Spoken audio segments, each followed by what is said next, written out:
Лидер на слободниот свет, кралица на Европа, вака беше нарекувана Ангела Меркел, која е опишана и како канцеларка за наин и како единствениот возрасен во просторијата. По 16 години канцеларување Меркел заминува во пензија.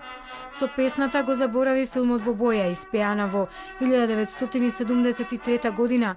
Најмоќната жена во Европа се прости со функцијата канцелар и ги остави германците со пораката. Верувајте си еден на друг. Министри, премиери, председатели, немаше политичар кој не посакувал да биде виден во друштво на Ангела Меркел. Популарната мама ки има канцеларски стаж со малку пократок од Хелмут Кол.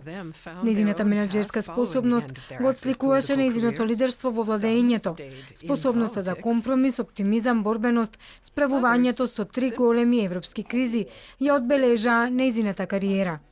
Германските политиколози за неа велат дека таа во 2015 година спречила војна на Балканот.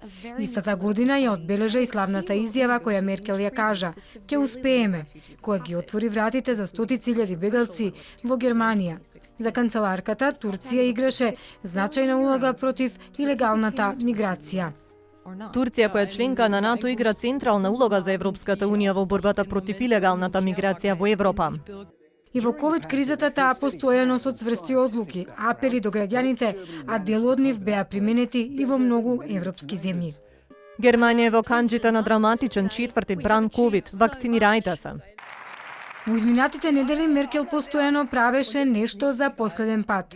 Последен пат седеше на клупата за членовите на владата во Бундестагот.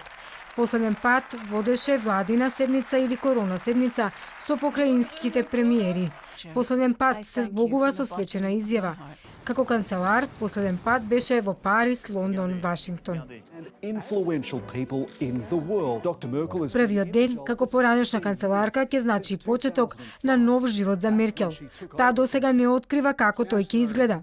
При посетата на Вашингтон во јули годинава Меркел беше запрашана како си го замислува пензионерскиот живот, иако во други прилики го избегнуваше одговорот.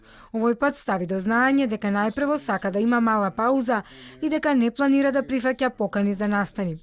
Во пензионерските денови вели дека сака да прави супа од компири и колач од сливи. Меркел наполни 67 години на 17 јули годинава. Од финансиски аспект таа нема причина за грижи, која ќе си замине од функцијата и ќе биде во пензија во првите 3 месеци и натаму ќе ја добива актуелната плата од 25.000 евра месечно. А потоа во период од максимум 21 месец, половина од неа, односно 15.000 евра месечно. Но дали Ангела Меркел се стреми кон нова работа или некаква почесна функција? Досега нема кажано.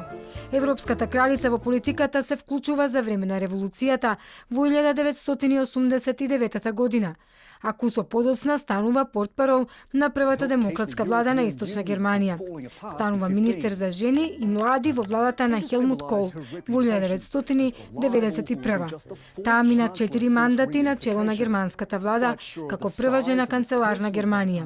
Ангела Меркел во 2021 година за прв пат по 15 години не се најде на листата 100 најмоćни жени на светот.